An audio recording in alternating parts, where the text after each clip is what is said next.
Good evening, everyone, and welcome to episode 21 of the MV Red Podcast. I'm Michael Metzinger. Joining me is my co-host, Dane Davis, and we're thrilled this evening to be joined by Ryan Girdusky. So we have a lot to talk about, but we really want to focus in throughout the evening on a race that doesn't seem to be getting a lot of attention at the national level, and it's the race for the Ohio 13th congressional seat between longtime incumbent Congressman Tim Ryan and Republican challenger Christina Hagan. But before we get into that, Ryan, do you want to introduce yourself? Tell us about your website, your newsletter, as well as your book. Sure. So I'm Ryan Girdusky. I'm a writer and a political consultant, and I have a book that came out in July called They're Not Listening: How the Elites Created the National Populist Revolution, about the rise of national populism on a global scale. I have a weekly newsletter on national populism to try to kind of break down the news of the week on a global level, on issues that national populists care about. And I have a website, ryangirdusky.com, or on Twitter at Ryan Girdusky, where I hope some of you guys saw this podcast link and started watching it. So I am, first of all, super excited to have you on, and thank you. It's an honor because you're a big name, and we're just two random guys in Northeast Ohio. I'm not that big of a name, but okay. Oh, I think so. In the Davis household, you are. And okay. So thank you very much. And my first question, and I'm going to launch right in because I'm super pumped. I have been following your Twitter feed for, I would say, every day of my life for the past 3-4 years. I don't have a Twitter account, Brian. I'm a bit of a boomer. So what I do is the accounts I follow often, I just type in the names. So if I hit an R right on the tab, Ryan Girdusky comes up, and I click on that. And then I click from you, and I'll click on like the Columbia Bugle, right? Or Ann Coulter, that. And my question to you is, how did I start following you? Because it's been like every day I read your feed. It's the essential Twitter feed for populist issues. But like, how did I start? I don't know. Like, it became part of my life, and I don't know where it began. I don't know where you began. So I don't know where I don't know where you started following me either. I guess I started getting a lot more traction and followers in the last 2 years, especially. I've worked on politics for about 15 years. So in 2015, I was working on campaigns, and I said to myself, 2015, I was probably 27 at the time, 28. I was making a good living, and I was just done with working on the campaign. Life is a grueling life, and it's really hard after a certain age. And I just wanted to be, one area. My grandparents were kind of ill at the time, so I wanted to be closer to them. So I said, I'll be a writer, and I got a job at a website called Red Alert Politics, which was a subsidiary of the Washington Examiner. And it kind of blew up, and I was the sole Trump supporter at the entire Media DC, which is the conglomerate. At the time they owned the Weekly Standard. I was the only vocal Trump supporter. So that kind of gave me a little traction. And then I started writing about politics primarily because I realized most people who wrote about it had never actually worked the campaign trail and had very little understanding of what was ever going on. So that was, I think, how I was able to make kind of a little niche for myself, because I'd experienced things from a certain perspective that most writers about politics really hadn't. And I think and I don't know how you started following me. You were probably up late one night, just going through the wormhole that is the internet. I think so. So I was a big fan of, there's a pundit out there named Alapundit, who got started with Hot Air, which is a big conservative blog. I know who that is, Alapundit, yeah. Yeah, and I think at the time, it was during the 15 and 16 primaries, if you were conservative and you followed the cast of characters of conservative names, there were not many Trump supporters. Hot Air was almost completely against him. The National Review, all of their writers were against him. The Weekly Standard, unsurprisingly, were against Trump. So I think your coworkers. Yeah, and I think your name went. And I think you were one of the guys that was a lone Trump supporter. And so I think I just started reading you just because, hey, I wanted an alternate perspective. And one really great thing about your Twitter feed, which I encourage people to subscribe to or follow, at Ryan Girdusky. I can't say that right. I'm so sorry. Girdusky. Girdusky. Is that you've got a lot of news, you've got really good analysis and you're drama free. Like sometimes you follow these Twitter accounts and it's like there's so many like insider battles, but you've got, I think, a pretty fresh take on things. It's a unique perspective and it stays pretty focused. I only lose my mind very rarely. I try really hard not to punch down to people. About 2 years ago, I just blocked any comments from people that I don't follow. So I don't read the comments like 90% of the time. It's very rare that I'll actually read a comment. So I don't really ever pay attention when somebody is like saying something. And there's like a lot of people on the left that I really respect and that I am interested in their opinions. So I don't want to, I don't want to sit there and say, oh, look at my hot take about Maggie Haberman or somebody, and then she never speaks to me ever, or she doesn't speak to me now, but I just ruined that relationship. It just doesn't serve its purpose. It's not, owning the libs or owning the never Trumpers or whatever. I mean, it's fun to shit on Bill Kristol, but why use my platform to spread his bullshit? Like, I just don't find that to be. I do it sometimes because it is fun, but it's not usually worth it. And I try hard not to punch down. There's some YouTuber who was like attacking me. I have no idea what his name is, but like, here's my thing. If you really have that big of a problem with me, I'm not that hard to sit there and find. I go to events, I go meet people, I kind of post where I'm going to book signing or something like that. Come say it to my face. Don't sit there and be a keyboard warrior. That's bullshit. And that really just pisses me off. So it's very rare that I sit there and want to do an online fight with somebody. Because it's stupid. Anyone's tough when they're behind a keyboard. And I think that's a crucial point, right? So somebody that just wants like a good news feed of analysis and news, and it's kind of not your typical conservative take, I would highly recommend that they follow you. And one final question before I turn over to Michael, because I'll just keep going because I get so excited. But you describe yourself as a national populist, right? I want to exactly quote the terminology national populist. And Americans we fall within conservative on one side or liberal on the other. Those are the words that we use, and we've just now heard the word socialist, right? Europe was familiar with it for 150 years, but we're just now starting to throw that term. What is a national populist? How is that different from just a conservative? And how did you kind of reach that point? Well, I guess like in my mid to late 20s when I started about politics as a whole, I kind of bounced between ideology or what I believed in. And it just nothing really fit the bill. I always was fans of people like Ron Paul or Pat Buchanan or Russell Kirk. I read Ann Coulter, who's like a friend of mine. I get to say now I know Pat Buchanan pretty well. But those people I was really big fans of and interested in their opinions. But I'd always kind of have an issue with something or the other. And I kind of was trying to find a niche that I believed in. And so much of what ideology is and political religion is they care more about the mechanisms to arrive at how they would solve a problem than solving the problem themselves. So for a Vox.com reader, you have to figure out how to solve a problem through the efforts of the government, through like the government being the main primary role to sit there and solve any social ill. Or if you're a libertarian, it's the free market. I cared more about, okay, how do we solve the problem? And I do believe in some things that we would consider left wing. Like I'm a very big supporter of zoning laws. I'm a big gun rights advocate, and I'm a big, I'm pro-life, I'm Catholic. I'm really big on, on reducing illegal immigration and ending illegal immigration. It's my niche issue. So I just didn't, but also like I love Glenn Greenwald, and I've always been hawkish on the military industrial complex and our national security and national intelligence agencies. So finding a solution. So national populism is two things. One, it is the promotion of the nation state against globalism, and populism is the class struggle between those who are, I guess, the bourgeoisie, for lack of a better word, and the working class.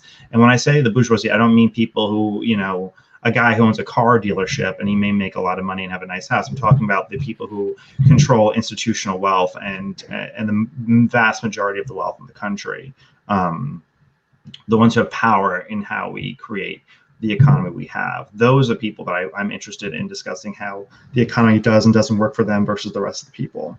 So that's basically what national populism is. And there's no direct ideology and, you have to do A, B, and C to reach your conclusion D. It's okay, how do we get there? And do we do the free market? Great. If we use the government, great. If we use a mixture, fine. If you use the church, okay, whatever it has to do to tackle an issue, let's figure out the way to tackle an issue, which I think is a little different and neat. But it's definitely the ideology that is surging. It's kind of economic centrism mixed with more social conservatism. I would absolutely agree that the ideology surging. It was funny. You placed the dichotomy between, say, the working class, right, and those that own not only wealth, but I would say cultural capital as well, right? The ability to shape opinions and control institutions. And I think that the perfect economy of that is Newton Falls versus Chagrin Falls. So the hometown where I came from, worked in New York City on Wall Street for a while, which is actually very liberal, but people in Youngstown don't realize that. It's very left-wing. And they moved to Chagrin Falls. And Chagrin Falls is a town that I live in now. Very, very wealthy and affluent. Almost all of the old working class Newton Falls used to be a blue-collar Democratic area. Chagrin Falls was a classically Republican area. But today you drive around, Newton Falls has the Trump signs. In Chagrin Falls, they have the Biden signs, right? It's switched. So my final question before I turn over to Michael is, what has happened in our parties? We had Rich Barris on, Peoples_Pundit, and he kind of was talking through this, but to people who are kind of like, what the hell is going on with American politics? None of it makes sense. Everything seems totally in flux. What is going on underneath the surface between the two great parties in this shift? How would you describe it? Is it the rise of national populism? What's going on? What's the story behind the story? Well, it's happening on a global scale. I think, I'm sorry, I'm tweeting out to check out the link right now. No, you're good. You're good. So I think that it's happening on a global scale. What it is that the culturally and economically affluent class, those in the upper middle class, care enormously about, for lack of a better word, being judged, or their how they give off their appearance. They constantly want to be, they want to have some kind of understanding of all this wealth they've accumulated. What does it mean for the greater social good? For a large part, that doesn't filter into things like nationalism, to things like religion, things that connect and bind working class people who have less cultural institutions to help them than the upper middle class does. So they become adherents, especially their children do, to social liberalism, the need to belong to a cause, the need to belong to something. And whether that becomes, when I was growing up, gay marriage, now it's Black Lives Matter. Before that, it was probably the anti-war movement. It's the idea of belonging to something greater than yourself. We used to have social institutions that gave you that sense of identity, whether it be marriage, a church, some sort of patriotic institution, lodges, local institutions, that kind of grounded some people in something.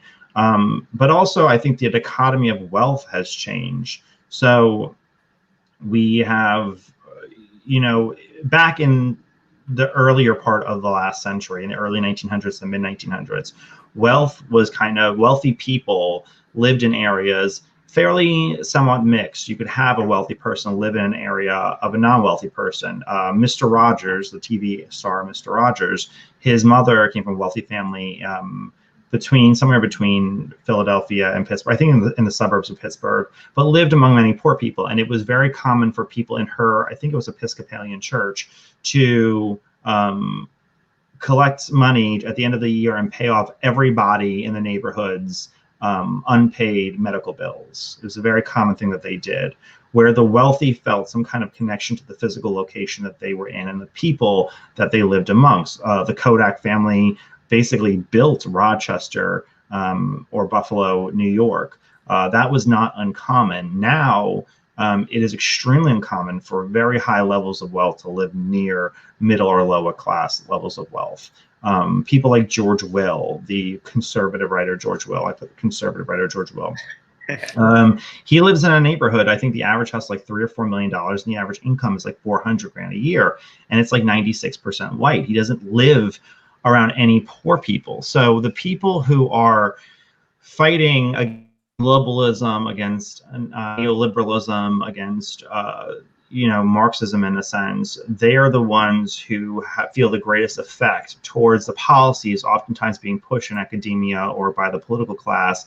And those who are upper middle class feel like they're part of some kind of, what's like the word, a greater mission beyond themselves to sit there and do something. And it's not in the sense of, oh, I'm going to help stay in a community that is impoverished and do my little to help it. I'm going to move to an area that's gated away, that's removed from poverty, and just donate money to a social cause that makes me feel good. And the great things about social causes oftentimes is you can never actually solve them. So it's an endless battle of, going to dinner parties, collecting checks and giving it to some group here or there. And the problem never goes away, but it gives you some kind of satisfaction that you're doing something with your life. I think that that's a big, big part of it. So, sorry, Michael, I lied. So one issue that I wrestle with, right? Because this is the new force. I think this is the rising force. This is the force behind MAGA. And this is the force that will last after MAGA, and it's this national populism. Because I think A, the constituency there, B, that the times are right, and C, it's a refreshing ideology. I think neoconservatism is kind of stale. Libertarianism has had its moment. It's been found wanting. So I think this is the direction the right wing is going. But here's the problem I have with national populism, right?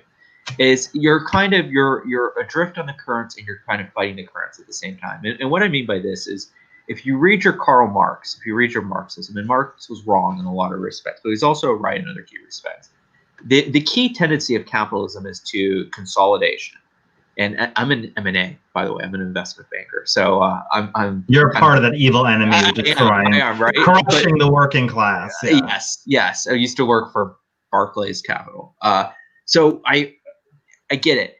But the key force of capitalism, so the national populist critique, and there's a question here, I'm not going to blather, but the national populist critique says that really modern leftism in American politics is a force for the capitalist order, and it's a way of consolidating and reinforcing power. And if you look at, say, immigration, for example, liberal immigration policies and wanting to open the borders does nothing to help the working class. It further pushes down their bargaining power by bringing in all this competition, and it further entrenches the capitalist class, right? That's a national populist critique of left-wing immigration policies. But here's my problem. And national populists are not socialists, right? You're not communists. You still believe in a role for capitalism. You believe in private property. You want the capitalist system. You're traditionalists, you're conservatives in that.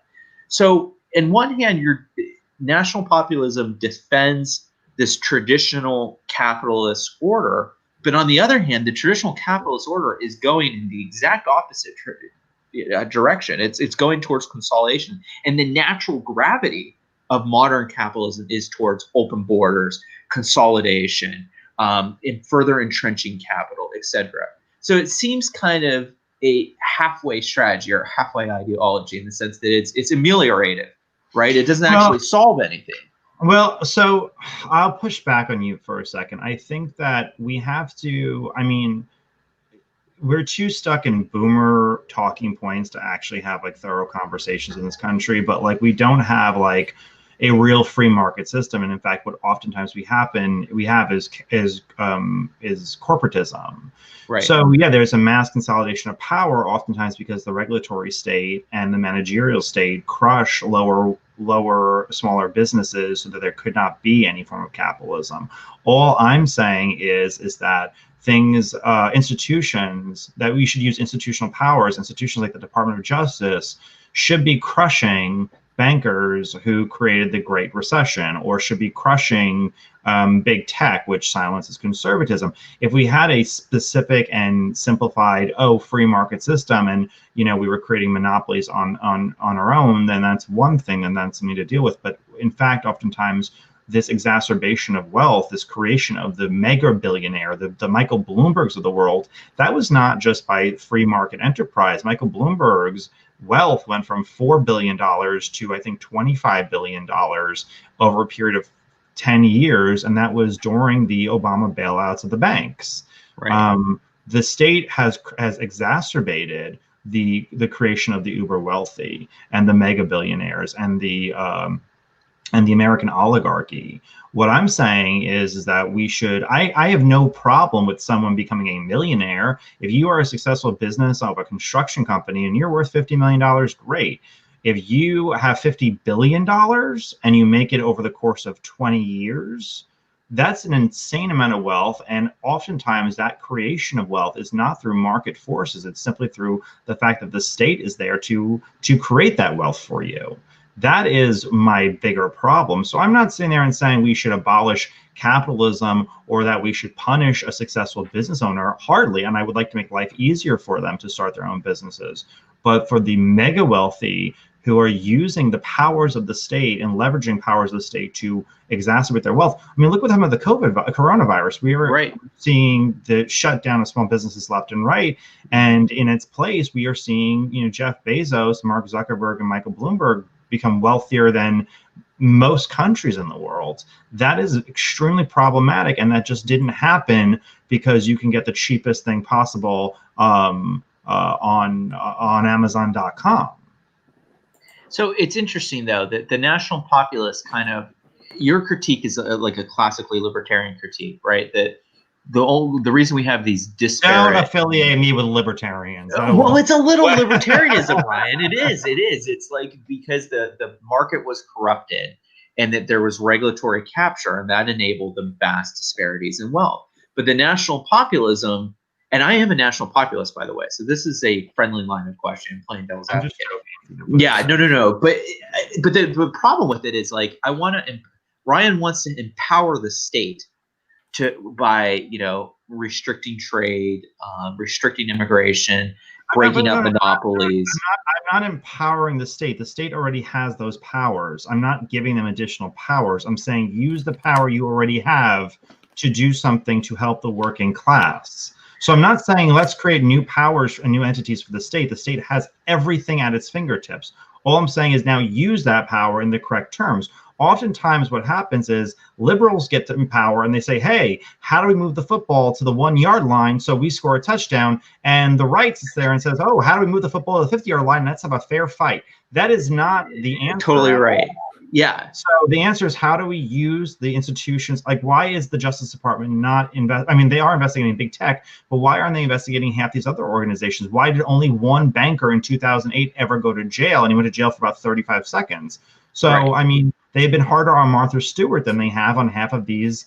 On Jeff Bezos and Michael Bloomberg. Michael Bloomberg is literally trying to now use racial-based, is trying to, paying off the jail sentences or the prison loans. Black and brown felons. Black and brown people, only black and brown people. I mean, that's a race-based discrimination. But how do we use the institutions of the state to sit there and crush the people who want to destroy us? That's what I'm sitting there and saying. And how do we use the institutions of the state, the powers that they already have, to uplift the working class who have been left behind? That's my entire argument. It's not to give the state brand new powers and let them regulate everything. I don't want to do that. I want to empower free market capitalism, especially on the local level among small businesses. But that is not happening right now, and in great part because of the power of the American oligarchs. I guess my final question or my final point would be, the only problem with that is that the socialists would argue that the American state and the American oligarchs are intertwined, and you would agree with that, right? But to empower, and the question would be, who controls the state? In Ryan's perfect world, obviously we don't want the oligarchs to control the state, right? Because they're using it to further enrich themselves. If we elect busybody liberals, right, they're not really doing anything. They're just tweeting BLM while the state gets more powerful and Bezos becomes more powerful. But it seems like if we elect Republicans pass a lower 15% capital gains tax, right, and declare victory, mission accomplished. So who is it that we want to control the state? Because there are not enough national. Is it the workers, right? Like who is the solution? That's what I'm fighting against. I'm trying to. I mean, I meet with congressmen and soon to be congressmen pretty regularly, and I sit there and I bitch about the idea that you're going to uplift people through just tax cuts alone. I have an article. I think I'm submitting it to the editor, so I don't know if they're going to decline it, but I don't think they're going to, about the white working class families on television, on narrative television. And look at a family like Roseanne or King of the Hill or Malcolm in the Middle or Shameless, the Gallagher family from Shameless. When could tax cuts ever have helped those families? And the answer is not. It can't. And you need to think outside the box. Too often, conservatism in its traditional sense was supposed to be the antithesis of orthodoxy.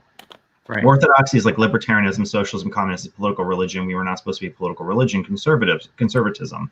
But it has become that because they are so welded to libertarians on the market. And it's idiotic. And I am constantly pushing people just to think outside that box. So I'm doing it little by little on a personal level, through my Twitter account, but I meet with congressmen regularly and state legislators too. And I talk to them about, like, this is the issues of your area and your state. How can you use the reins of government to sit there and actually help their life rather than sitting there and saying we're going to do it vis-a-vis, just the free market, because that's not the answer. I have a million other questions, but I promised I'd pause to let Michael. I'm sorry. I knew Dane was going to be fired up having you on, Ryan. So sorry. So I guess I have two questions, but let me go with the first one because the second one's a good segue into the Tim Ryan versus Christina Hagan race. So Ryan, on your Twitter, you note that you're a Roman Catholic. I see others such as I had to write that because I'm Italian and Polish, and I look Jewish. And like I was getting a tweet a week saying, like, you fat ugly Jew, and I was like, I'm not Jewish. Like, call me fat either. Ugly. But like, well, I lost a little weight, but I was like, at least get the religion correct. So, but yeah, I am Roman Catholic, but that was a big thing being called. I was like, being called a fat Jew, like, just call me fat. It's fine. Like, you have to get the Jewish part. Ryan, do you believe that America is and I'm a Roman Catholic too, but I have more of a WASPy background, so it's an internal struggle. Do you believe America is a Protestant country? I mean, like, can a Roman Catholic in America? You're always kind of an outsider, right? Because here's the real story: the WASPs in America have become left-wing liberals. So if you want to say I'm an American traditionalist, the traditional ethnic group is super left-wing. And as a Catholic, you're an outsider. I think that we assimilate to Protestant ethics often, even if we are Catholic. Because if you go other places in the world, American Catholics and Catholics in, let's say, Italy or Brazil don't have the same kind of mentality that we do. I think that it's more of a melding. So while our religion or our orthodoxy may be different, I do think that we assimilate into Protestant ethics as far as our mentalities go on certain things. So that's why I think, yes, it is Protestant as culturally and ethically Protestant, but most Catholic majority countries don't have the best, aren't the least corrupt in the world, and don't have some of the things that I think that we've inherited from the Protestant sense, and even American Catholic legislators have inherited. And I think that's a good thing. Okay. That will probably come back to bite me in the ass like in 5 years when I sit there and say something else. You think we're all assimilating to be Protestants. So Dane mentioned how he's Catholic. Obviously, I'm Catholic as well. We graduated the same Catholic high school in Youngstown. So my question is this: I see you noted why you put Catholic in your Twitter bio. Kellyanne Conway, Jack Posobiec, those different commentators or analysts, they do as well. So my question is this: have you ever run into a scenario when your political beliefs or your populist beliefs maybe contradict your faith? And I'm thinking the biggest one maybe for populists would be immigration. So I'm just curious kind of how you address that. Yeah, but like, okay, so immigration, if the world were made up of Roman Catholics who had an orthodoxy to Rome and their allegiance was to Rome, and we were living with distributism, I would have no problem with open borders, but that's just not the world we live in at all, and it never will be. And in fact, it was Cardinal Robert Sarah who, during the migration crisis in Europe in 2017, I think 2017, but the migration crisis in Europe, he sat there and said, and it's a black cardinal from Africa, he sat there and said, when you rob people of their culture, of their nations, of their language, all they become are tools of what do you say? Tools of consumption and production, and you rob them of their humanity. So our culture is so, our culture and our nation absolutely, if done correctly, it emboldens the possibility to sit there and be more fulfilling people. Otherwise, if it was just open borders, the open border idea that maybe Pope Francis has is not the one that we're going to inherit. We're going to inherit Jeff Bezos' idea of open borders.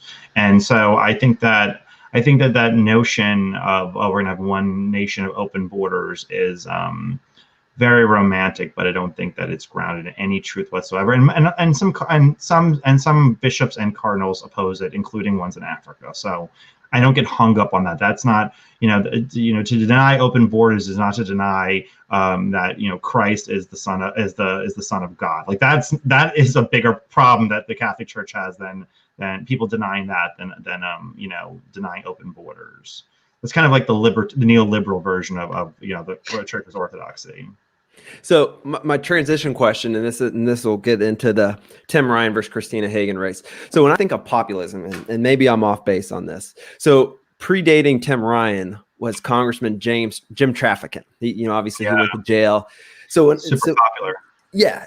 So he was popular in this district. I think he was Congressman Dane for probably 20 some years, but towards the end, he was pissing off people of both sides. And if you go on YouTube, he has some interesting 1-minute speeches on C-SPAN. So I guess my question is this: does populism transcend then party lines? I think it does, and I'm guessing that would probably be the idea of why Trump did well in this part of the country. So yeah, populism. So there's a left-wing populism and a right-wing populism, and they shouldn't be confused. There is a Bernie Sanders populism and a Donald Trump populism. The difference is that on the right, they are more aligned with, I guess, the libertarian-esque corporate principles and unwielding towards them. There's always a market force that could fix any social ill, like healthcare, which they have no actual fundamental answer to. And then on the left, they have a lot of interesting ideas on how to solve a lot of social and economic problems, but they're too woke on certain issues for most people to ever align to. So yeah, I want to hear about how to make healthcare more affordable. I pay $700 a month for some of the shittiest healthcare I've ever had before. Whoa. But if that comes at the expense of calling Christopher Columbus an evil person and saying that my ancestors should have never come, every continent my ancestors ever touched, they destroyed, I'm not going to play that game. I'm not going to join that side. And that's the side. So because they are too woke on things like race, the left has kind of ceded a large portion of their labor, pro-labor working class base that has moved to the right, because maybe they're not in love with the idea of finding market forces to solve every problem, but they're definitely not okay with being told that their ancestors were all evil patriarchs who spent their lives dreaming of how to destroy every other people on the planet. Let me ask a quick question though. So let me play devil's advocate, okay? And let me ask, well, what's wrong with wokeism? Like, okay, Ryan, you care about the working class. You care about working people. You care about the people of Youngstown, right? Why not accept a little bit of woke politics? We'll tear down the Christopher Columbus statue. And in return, we're going to give the people of Youngstown healthcare and free healthcare through a public option or Medicare for all, whatever it may be. And we're going to give them a $15 an hour minimum wage. And we're going to give them increased unionization and pro-union people on the National Labor Relations Board. So, why not take a little wokeism? What's the danger in that? This is like wokeism is like cyanide. There's not a little bit of cyanide. You're either in or you're out. Like you're either dead or you're not dead. And wokeism sits there and prescribes that you have to accept things like critical race theory. You have to accept things that your child has to believe that they are inherently born racist. Wokeism is a religion. It is. They have their own. They have their own holidays, like Juneteenth. They have their own.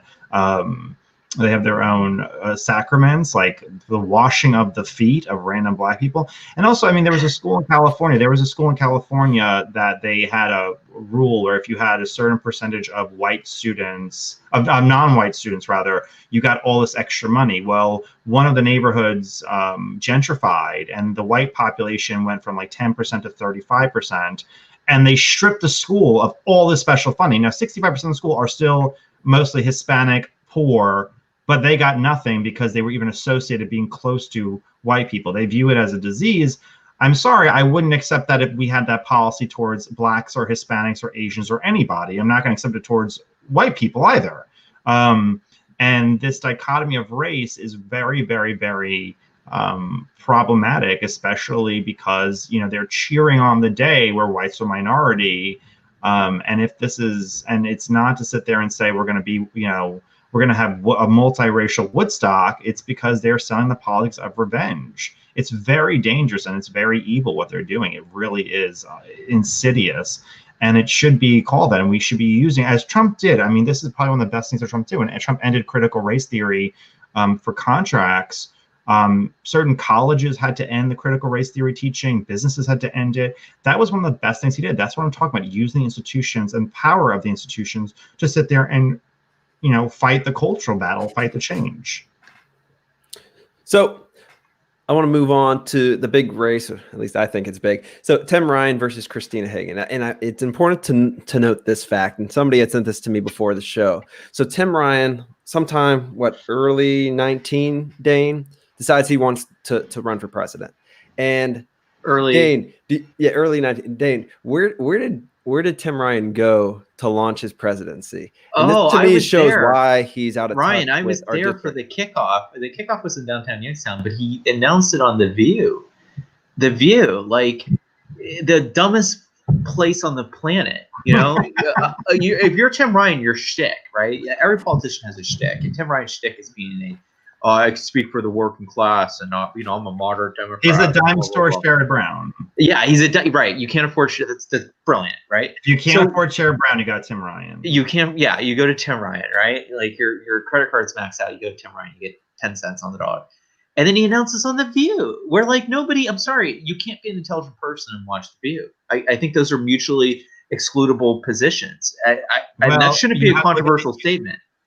You have to look at the audience of The View. The audience is majority women, which he doesn't have a base to, and it's a lot of non-white women, which are the base of the Democratic Party. So, I mean, from a political calculating standpoint, that seems fine to announce on The View, because you're going to directly speak to a very large audience of non-white women, which are the base of the Democratic Party. The reason that Michael Bloomberg was surging in the polls early on was because he put $500 million not just towards advertisement, but especially daytime TV advertisement, which are a huge portion of.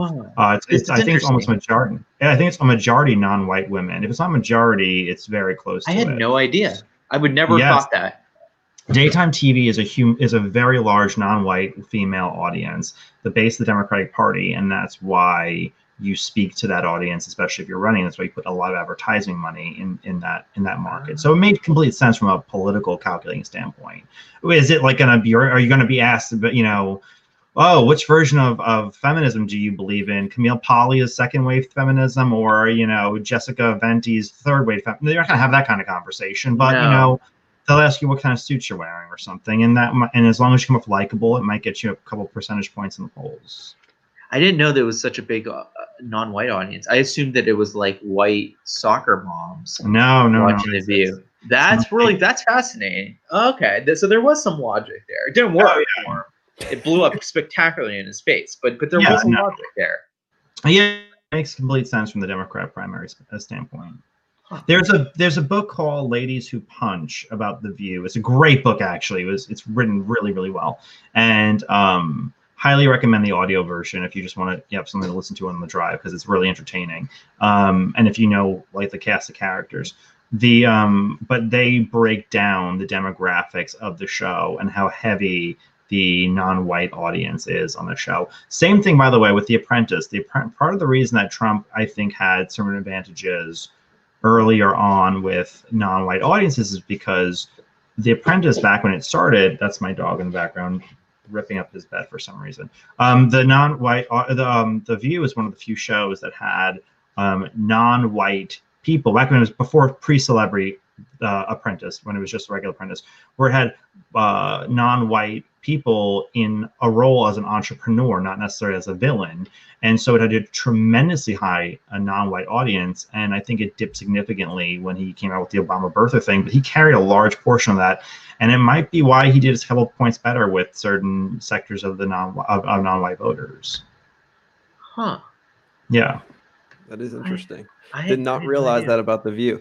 So I want to provide some context for this race. So Tim Ryan's been the congressman here since 2002. Obviously, the district changed between 2010 and 2012 when the districts were redrawn.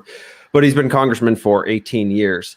And what's important to note is, so Christina Hagan released had a press release about her third quarter fundraising, and she net close to $500,000, which is huge. And I think it's a critical point, because I went back to 2002, and all of Tim Ryan's competition over all those years raised a whopping $632,000. So in one quarter for Christina Hagan to raise that, I think is impressive. I think the timing of President Trump's endorsement was right at the start of July. I could be wrong on that, so I'm guessing that has something to do with it. But it's impressive nonetheless, and I think she even had noted that at the end of Q3, she actually has more cash on hand than Tim Ryan. She does, yeah. Which is it's huge. And we've been covering this race quite a bit over the last, probably 7, 8 episodes, Dane. And the biggest thing that kind of hit home to us is all of a sudden Tim Ryan's launching a lot of TV ads against Christina Hagan, which is sort of surprising. There's you. Did he do that last time? No, definitely not. No, this is a big deal. No, he's never had an ad ever. Never. Maybe in 2002 when he first was coming out, because it was a redrawn district against, I think, Ann Wilmer Benjamin, who may or may not have been a congressman back in the day. That was it. There was like a vote Tim Ryan. He had a little jingle and all that. So, President Trump's endorsed her. You've tweeted about her. There's been some other conservatives on Twitter who have tweeted about her. She's raising this money. From the surface, without knowing too much, it seems like this is going to be a tight race. So what can you share with us, and is it? So Christina, so full disclosure, I worked on Christina's 2018 race. I've known her for about 4 or 5 years now, and I did her primary this time around. Sorry, my dog is now on my lap, so if you see him pop up, that's what, just to keep him quiet. So I was on her race at this time in the primary, not in the general. And she has been fundraising, really, really well. She's a very effective and very energetic legislator, former legislator and candidate. And I think that her appeal is especially strong because she's not from wealth. She's from a working class background. She speaks in a language that people understand, and she's not trying to, I guess, be something bigger than what she is. She is very much attached to her area where she's from. This is not so that she can, go to Washington and get a home in Boca and just retire and live on the beach like, John Boehner or something. I think that definitely gives her a certain element of authenticity, and that's something that Christina has in her advantage. But also because the district is radically changing. This is a district that a Republican could have never won, and that Trump has definitely closed the gap significantly in 2016. And some polls that I've heard internally show him up in the district this time. And I think Tim Ryan is worried about that, is about this changing white working class that is, that's the district, that's changing significantly. And I think the 13th of Ohio, if I'm not mistaken, is one of the poorest districts in this country. And it has seen the deterioration of wealth and social standing over the course of people's lifetimes. I mean, it wasn't that long ago that even in as late as the early 2000s, where you had certain jobs there, and in the last couple of years, you saw Lordstown close, you saw GM close, you saw, oh god, there was something else where people lost their Northside Hospital. Youngstown Vindicator. Yeah. People, I mean, this is not ancient history. And Tim Ryan's been there for 18 years, sitting there and saying, I'm the fighter for the working class. I'm the working class champion. Well, life for the working class ain't getting any better. And in your 18 years, you got 3 bills signed, and 2 of them were post office renamings. I looked this up. I'm pretty sure it was 3 bills. Really? Signed. Yeah, and 2 were post office renamings. In the 2008 to 2010 year, Congress, that those 2 years that the Democrats controlled everything, Tim Ryan didn't get a single one of his bills sponsored to pass Congress. And they controlled, there was no one stopping it. There was no Republican voice. Nothing could be done. He had all the power in the world, and he got nothing done. And you can only do that song and dance for so long and never results. And I think that now, where the Republican Party is not the party of Mitt Romney anymore, people who would never have voted for a Republican are now saying, well, Democrats aren't doing their business on jobs, plus we're getting the woke nonsense. Republicans are not as scary as they once were. They're not as much the party of the managerial class, and they're not selling me wokeism. So at least I could fight on the culture wars. And I think that is definitely giving people a second glance at someone like Christina. Christina also is a mom. She's young. I think she's 31 or something like that. 30. Yeah, I think she's around our age, Jane. Yeah.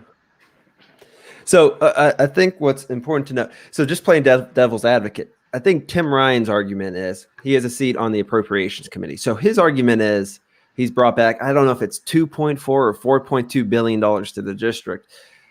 I'd fire back at that and so far as saying, where are the jobs? There's been, obviously he's brought money back, and that's fine and dandy. Right, it brings money back to the local military bases and the schools. No one's going to be defunding the schools or the military bases. But, when Trump sat there and went to Congress 25 times to try to close the carried interest loophole that Wall Street happened, Tim Ryan didn't do shit to try to pass it. He didn't sit there and collect a cohort of Democrats saying, hey, let's work with the president on this one, get it in, committee and sit there and get it passed. And we'll, at least serve it to Wall Street bankers this way. The man can't get anything accomplished. So you can only say for so long, oh, I'm going to sit there and give this thing or that thing. And just there's nothing there. And I think that is, I think that people are tired of that rhetoric over and over and over and over again. And Tim Ryan's also very easily hateable.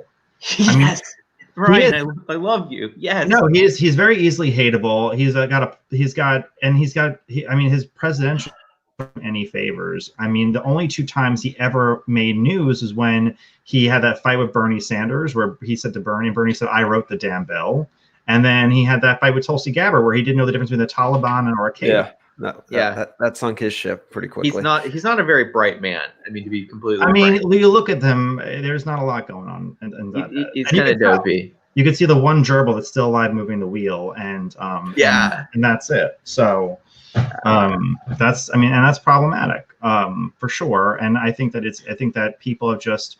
I think that there's a genuine dislike on a certain level for him. And by the way, I don't live there. I've been to Northeast Ohio quite a bit. Just seeing people comment on Facebook, people comment on everything. And going to someone's high school graduation or grammar school graduation and giving money at the military base is fine. But when everyone's losing their jobs, you have a significant brain drain. I've been to parts of Northeast Ohio, and I'm not shitting on you guys whatsoever, but it looks like we lost the war. I mean, it's true. Yeah. It's decrepit. And I've been to other cities like that where it's an embarrassment. Why do we have cities in America like this? So don't sit there and say I'm the working class people when everyone's losing their jobs and there's holes in the streets that you could put mattresses in, and that is real. I mean, that there was a United States senator from New York for a very long time named Alphonse D'Amato, and his big thing was his main constituent thing was that he could get potholes in the highways and the local streets. This man spent billions of dollars getting potholes fixed. He wasn't a great legislator. He was a pretty liberal Republican, but he made people happy for most of his career because at least their quality of life was decent, even if everything else was going wrong. Tim Ryan hasn't even delivered on that. And he keeps saying, oh, it's what I control, I've delivered on. Okay, give me a freaking break. There's a reason that for an incumbent Democrat in a year, Democrats are killing money. They're making more money than ever before. Tim Ryan can't raise shit. And I think he raised like what, 600,000 while Christina raised 500,000, and he's got less cash on hand. He's probably also, I don't know this for facts, so this is alleged, but he probably also has a bunch of, you know, high expensive political consultants, you know, just soaking his campaign for every penny it's worth. Mm-hmm. Yeah, the Tim Ryan for president campaign made some people rich, and little else. That was all it did. He was also really weak on tariffs too. He had this kind of shtick like 10 years ago. He was like, "Oh, I got to be tough on China," and then Trump took the strongest action against China in my lifetime, right, by imposing the China tariffs. And Tim Ryan was just like, "Oh, I'm for them, but I'm actually against them." But I'm for tariffs, but we got to do it in the polite way. And it was just a really muddled, yeah. And then he bashed Joe Biden while Joe Biden was running for president because Joe Biden said China is not our competition. Tim Ryan's retarded, and like he could actually he could actually be able to win over Trump voters. They could vote, you know, Trump Ryan if he had some semblance of a coherent ideology, but he can't deliver on shit because he cares more about being a national celebrity than he does and he can't be a national celebrity either. I mean, no one's going to look at that face and say, like, put that poster on my wall. So, yeah. He was somewhat attractive when he was younger, like in a weird kind of rugged way, I guess. I don't know. But like for a politician, right? Politician standards are lower than everybody else's standards. The guy looks like Gumby, for crying out loud. I mean, now he does. Yeah. Now he just went downhill. Like that movie. He was made out of Play-Doh. Yeah, it's not good. The alcohol's not been kind to him. But that's another issue, which I'm sure you're familiar with. Ryan, I have one point on Tim Ryan. Michael, I don't mean to cut you off. No, go. I know we only have a few more minutes. Go ahead. My parents would always say that Tim Ryan's going to lose. Tim Ryan's going to lose. Nobody likes him, right? And every year or every 2 years, they'd be like, "Yeah, you guys are delusional, right? I know you're Republicans and boomers, but he gets the votes." However, I have to say, Ryan, driving throughout the district, okay, and I don't live in the district. I live in David Joyce's district, and who's a Republican congressman. I know. But when going to see my parents, I drive through the district and tons of Hagan signs. So here's an on-the-ground report. Here's some insider intel for you, Ryan, that you can report back to your network. Tons of Hagan signs all over the place. And I was in Girard, Ohio, which is a key blue area, and I saw tons of Hagan signs. It shocked me. It absolutely shocked me. I'm not super surprised that as the electorate's changing. Also, Christina, because of her past time as a state legislator, I think she doesn't scare. She does two things. One, because she's a young person and a woman, she excites older boomers who hate Trump. Yeah. They always want to have a girl on their side, and they always want to have a young person on their side. And secondly, her rhetoric, she doesn't speak like me. She's not going to sit there and tell Tim Ryan that he looks like shit. Like, she's not going to say things that I would say. No. So the people who are horrified by Trump's demeanor, but like him on policies, would not be horrified on Christina's demeanor. And I think that that's very helpful in certain, suburban districts, suburban areas that Republicans are having a lot of tough times in this election cycle. So, go ahead, Dane. Oh, no, I don't want to cut you off, Michael. You go ahead. All right, I just wanted to mention, so in the chat, Gino DeFabio is in there. So, and Ryan, just so you know, Gino was, I think, featured in the RNC this year. He's been on Fox News quite a few times, and Trump, I think him and Trump have maybe some sort of relationship. Anyways, he's a big advocate for Christina Hagan, and he noted something on Facebook. He says Tim's comfort level is what will be his downfall. He's aligned with the radical left. But I think the most important thing here, and I think it's a winning point for Christina, there's no way he writes that letter to Barr about police in the country as he did without worry of repercussions. And he was the most well-known person on that freaking letter. I know. How do you sit there and say, oh, we got to be an advocate to first responders, and they need emergency pay, and they need this, and I'm fighting for the public sector union. Also, let's defund one of the biggest public sector unions because they're all effing racist. I mean, this man, the IQ is, under 100 for sure. So that is, I mean, and the thing is about police officers, and I think this is going to hurt some Democrats who are running for office. Everyone knows a cop. Everyone knows a teacher. Everyone knows. That was the problem with Republicans forever, attacking the teachers' unions. Everyone knows a teacher, so they come up looking like they're attacking the teachers. This time, the Democrats are literally attacking, physical police officers, not just the institution of policing. That, by the way, is one of the biggest ladders people can use to climb economically to protect themselves and to advance themselves into the middle class. Yeah, a lot of minorities, Black and Hispanic men and women. Youngstown's probably close to minority-majority police department. I think so. I would say it's at least 50-50, if not minority-majority. Yeah.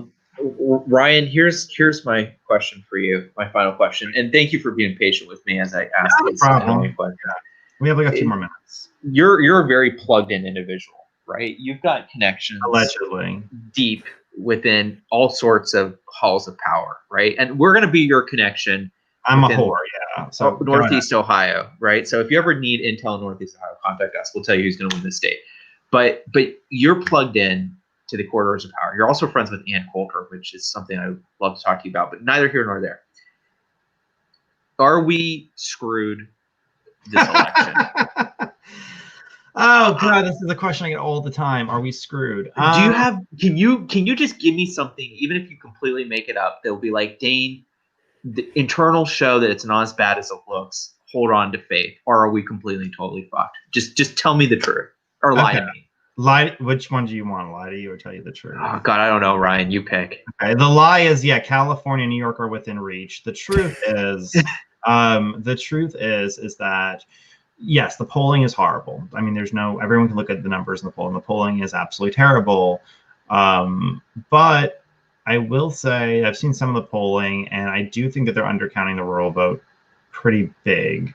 And I will say that, look, if Trump's losing independents and seniors by 30 points, as some of the polls show, it doesn't matter. It is over. Yeah. But I have a very hard time looking at a group of people he won by 20 points last time or 10 points last time and seeing him lose by 30 points this time. I just have a hard time really believing that there's that many people who are switching over to vote for Joe Biden. I will say in the polls, they show one good thing on our side, which is enthusiasm is definitely on our side, and turnout's what really matters. And secondly, the Democrats don't have a ground game at all. I mean, does it matter?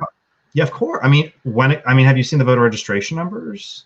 But is that right? Okay. Here's what I wrestle with, right? Is that just fake news that like we're down so much that we got to cling on to something? We have these voter registration numbers. No, it's not. It's some Democrat for years has always voted Republican for the last 30 years, and they're just finally updating their ID, and it's not a net vote. Yeah, it's not just all that though. It's not just there's not all of these voters are not just. If that was the truth, you would see a surge of people in the suburbs of Philadelphia becoming Democrat and a surge of people in the center of Pennsylvania becoming Republican. That's not what's happening. You're seeing high levels of Republican registration universal across, including in cities like Pittsburgh. You're seeing high levels of voter registration for Republicans.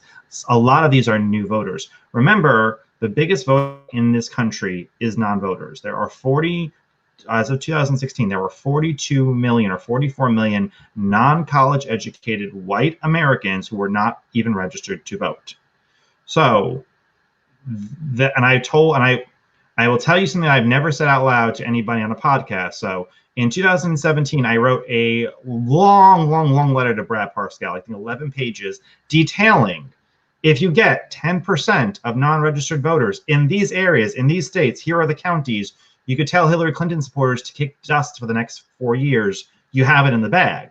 Don't go chasing Latinos in New Mexico. Just focus on these non-college educated white voters. There's more than enough of them. And then anything after that, any percentage increase of the black vote or the Latino vote or anyone else is just icing on the cake. Somewhere in the last couple of months, maybe since Brad descended the campaign or even before then, the RNC especially, has been moving specifically on voter registration. And it has also helped that the Republicans have been still knocking on doors and going to doors, and Democrats haven't. Democrats are beating us right now in mail-in ballots, but in a lot of these states where Republicans suffered, I think in North Carolina, they suffered like a 400,000 voter deficit, and now it's 200,000. And those aren't all, 75-year-olds finally becoming Republican. A lot of those are new voters who have just never registered to vote ever. If that happens and we pick up those voters and Trump maintains most of his base from the last year, generally, like, Trump loses like about 7-8%, and he picks up 5-6% of Hillary voters, and there's more Hillary voters than there are Trump voters, so it basically evens out. But if Trump picks up those new voters, then I think he has a chance of winning for real. It's definitely I would definitely rather be Joe Biden right now, as far as where the money goes and as far as where everything goes. But don't undercount what Trump has. It is not insignificant, and it is not. And the fact that all these things are happening, these car parades, the one just happened in Ohio today. These boat parties, these car. There was 30,000 cars in Miami for a Trump rally. They're happening. They're happening on their own. Like a campaign, and I actually called a campaign person and screamed at them and said, "Why the F aren't you at these boat parties registering people to vote?" And they said, "We don't even know where they're popping up. They're just showing up, and they're just happening all over the country." Which is remarkable. That level of excitement is something you can't hide, and you can't just create. No one is doing that for Joe Biden. They are doing it for BLM. And that's my big fear, is that these BLM people are going to just be the voting bloc of the Democratic Party. So I don't know. I worry, and I'm hesitant about Trump's chances. But if you want a silver lining, and it's a big piece of silver lining because it's real hard data. Just forget polls for a second. The two pieces of real hard data are early mail-in ballots, which heavily favor Democrats, and new voter registrations, and that heavily favors Republicans. And in important states, it heavily favors Republicans. So that being said, you go into it, and whoever turns out their people matters. And I think that Trump people will turn out. The question is, are we going to have a historic, unprecedented turnout? Are we going to have 100 million people turn out? Are we going to have, or 100 million people per candidate rather turn out, 200 million people total? Are we going to have, lower turnout because of COVID? I don't know the answer to that. I think that certain places will determine the whole election. We'll find out very quickly. And so, for example, when I say for very, very quickly, in Ohio, you will look at towns with large populations of Midwestern retirees, and how they are voting will tell you how the Midwest is voting that night. Things like that will very quickly tell us what the election is going to. So, again, thank you so much, Ryan. I want to encourage everybody, please go sign up for Ryan's weekly newsletter. I signed up, I think, a couple months ago. I enjoy it every week. Get his book, They're Not Listening, How the Elites Created the National Populist Revolution, and obviously follow him on Twitter. Dane had plenty of good things to say about him at the start of the episode. Ryan, thank you so much. Big debate tomorrow night between Christina Hagan and Tim Ryan, 7 o'clock on WFMJ here in Youngstown, the NBC affiliate, and it'll be broadcast and streamed on the internet as well. So, Ryan, we really appreciate the time tonight, and best wishes to you. And if you need anything from us, any intel or anything like that, let us know. You don't have a Twitter, but Michael, yeah. I just followed you, Michael. So yes, thank you. So just DM me or ask me a question or whatnot, and this is fun. Appreciate it. All right. Take care, Ryan. Thank you, sir. It's been an honor. That was awesome. Are we going to keep doing an episode, Michael? Oh, I guess maybe if you have any final thoughts. I'm sorry I asked all the questions. No. Especially that stuff is not really my big thing about populism. So I learned quite a bit, and hopefully the people coming in, because I just come at it from the perspective I was a conservative, and I'm Democrat, Republican, polls, data. That's my knowledge. This is more you, Dane. So I knew you would like that aspect of the interview. Yeah, no, he's Ryan, and is it Girdusky? Girdusky.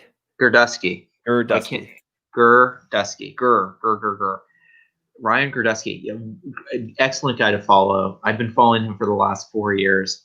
As I said before, I don't know why I started following him, but I did, and I every day, literally every day, I check his Twitter feed because he's got such good analysis, and I got to finally meet the man in the flesh. So this is the podcast that makes all of your dreams come true, right? Yeah, I don't know.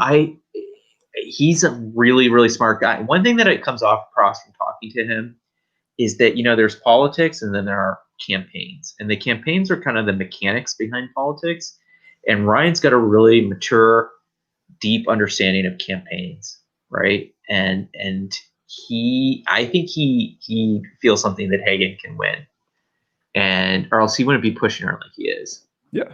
No, I agree. I don't think he'd be spending this kind of money when, could perhaps go elsewhere if this wasn't a race. So I give him credit. I don't think he's overlooking the fact that he's in trouble. I just hope that he realizes there's a reason why he's in trouble as the district continues to move more to the middle and he aligns more with his party and leadership, which is moving more and more to the left. But I think the biggest key is going to be that police issue and law enforcement. I think we talked about this 2, 3, 4 episodes ago. It's a critical issue for Christina Hagan if she runs on it, which I think she has been from seeing her Facebook. It's critical. Those letters that the police chief of Youngstown and Struthers, both cities run by Democrat mayors, that's huge. And he had some interesting insight there about the internals thinking maybe Trump could even win. And remember, folks, he only lost his district by 7 points in 2016. And when you hear pollster Rich Bears talk on his show about Erie County and Pennsylvania and some other parts of Western PA not shifting at all, maybe even going up a little bit more for Trump, that's gonna hit home here in the Mahoning Valley as well. So it's possible, and I'm encouraged, and I think tomorrow's debate is going to be important, and we'll see how Christina does. Yeah, absolutely. I'm excited. Populism, it's the way of the future, man. I guess you can say actually, I don't think populism is necessarily its own ideology. I think it's like a true understanding of conservatism. I'm a big fan of zoning laws as well, by the way. That's something Ryan mentioned. Zoning laws are what separates us from the animals, right? We need zoning. So, sorry, that was just a random aside. Should we get to the sponsor of today's episode? Yeah, well, while you think of the sponsor, I just want to encourage people, because this was obviously our biggest audience yet. Please subscribe on your favorite podcast app. We have all our podcasts. Obviously, this is episode 21. There's a lot of good insight in there, especially that episode 2 episodes ago with Rich Barris. He was great. Really loved his awesome stuff. Too. We have had a lot of comments in the chat tonight. I haven't had a chance to get to them all, so I really appreciate everybody commenting. Some of them are on Facebook, Dane. Some are on YouTube, and a lot have been actually coming in from Twitter on Periscope. So like us on Facebook, follow us on Twitter, subscribe to us. We really appreciate Ryan coming on, helping these two nobodies from Northeast Ohio. But again, I think he did want to talk about this congressional race between Tim Ryan and Christina Hagan, because again, this is important. Nobody nationally, no prognosticator, nobody who looks at congressional races, nobody is talking about this race. And there's something here. There's something happening. Yeah. And at least we are talking about it. There's something to be said when there's 10,000. She's distributed over 10,000 signs. And this was a few months ago. There's something to be said that she raised $500,000 in a district that hasn't gone Democrat in how long? Right. And prior to Tim Ryan releasing his report, he never raised $500,000 in any quarter ever. And so this is really, it's remarkable, and something's happening. And I hope it's enough for Christina to get over the finish line. I think it would be great. But ultimately, and we've talked about this a lot on our podcast, this district we think is going to be one of the ones that's going to get the boot due to the census of 2020. And I think whether it's this election or the next one, Tim Ryan's going to have a tough sledding ahead for him, whether he wins this one or if he's in a new district in 2022. Yeah, I think, look, I think for somebody like Christina Hagan, no matter what happens, she's a winner. She's built her profile. Even if she loses, she's gone toe-to-toe with Tim. And it's going to be tight, right? And, Tim may win this battle, but he may ultimately lose the war if the district gets redistricted out. Tim's problem was he's just not that smart. And he just, the world's changing, and he doesn't know how to change with it. He was able to catch fire once, but it's hard to do it again. And it's kind of a tragic story. So I guess the lesson here of today's episode is, if you are a young wannabe Politico wanting to go into politics. Be more like Christina Hagan. You know, be pure, be true to the district, be true to your class. Don't be a Tim Ryan. You know, don't win and get doughy and soft and try to date the Speaker of the House's daughter so that you can get ahead in your political career and announce on The View and go nowhere, right? Don't do that. Be like Christina Hagan. So there you go. Deep thoughts with Dane. And I do want to mention this was give credit to Gino and those. We talked about grassroots, like the boat parades and this big honk for Trump today in Mahoning County. And this was actually kind of gone viral on our Twitter feed, 6,000 views, Dane, on that video. My wife, Ashley, who did a great job filming that for me, because obviously I wouldn't want to get in an accident. She filmed it, but it's a big day on our Twitter account and all our social media. So again, we're catching on at the right time. And I'm trying to think, Gino, we will get you on because I want to have a recap show to talk a little bit about this debate. And I know you're going to be watching, and I know you talk with Christina quite frequently. So I do want to have Gino on. And there are a couple others we still need to get on before Election Day. But again, we want to thank everybody for tuning in. Who is our sponsor tonight, Dane? Oh, Ruffles Potato Chips. Ruffles Potato Chips is the sponsor of the MV Red podcast. For when you want to be obese, but you want to do it with a certain je ne sais quoi, right? I'm going to murder the French because I went to French high school. You know, you're like, I want to be an overweight individual by eating tons of potato chips, but I want to do it my way, right? Get some Ruffles Potato Chips because they're just like regular potato chips, but they taste a million times better because they add the Ruffles. The Ruffles, it adds flavor. So Ruffles Potato Chips, the sponsor of the MV Red podcast. The people that created Ruffles Potato Chips, huge Republicans. I completely made that up, but it's true. So I do want to mention, so we've had, 21 episodes, and we've somehow been able to land Rich Barris, who's the pollster extraordinaire who actually called 2016 for Trump, and Ryan Girdusky. But I do want to mention, so Rich Barris is actively, I think he just actually wrapped up a poll of Pennsylvania, and he will be discussing on a show tomorrow afternoon at 2 p.m. on YouTube. What are the odds with Robert Barnes? I encourage people to tune into that. He's been doing this. I don't know, Dane, if you've watched any of his shows. He's doing kind of like a crowdfunding thing of polling different states. He just polled Florida. He's currently doing Pennsylvania, and he's going to do Arizona next. But people just are contributing on PayPal or Venmo, and he raised like over $5,000 for Florida and Pennsylvania. He was able to apply some towards Arizona. So it's something fascinating to watch. So if people have ideas of certain states you want polled, he's open ears for all of that. So definitely tune in to him. And any final thoughts, Dane? No, I have no final thoughts. I don't like to think. It's not good. I just like to make podcasts. I can't believe we made 21 episodes of this show and that people would actually watch this. You know, it's an amazing world out there. God is truly great. Yes, and we didn't even have a chance, and we'll maybe at one point get in, have a chance to talk about the VP debate and what the heck's going on in that crazy presidential race. So, but nonetheless, we'll cap it off with this. Again, thank you, everybody. Please subscribe on our podcast. That's been kind of going viral quite a bit as well on any podcast app, and especially on social media. And join us, which for our next episode, whenever that'll be, maybe it's later this week or next week, we'll figure it out, but we'll be sure to tweet that out. So again, thank you, everybody. Hope you all have a great evening. Take care. Bye.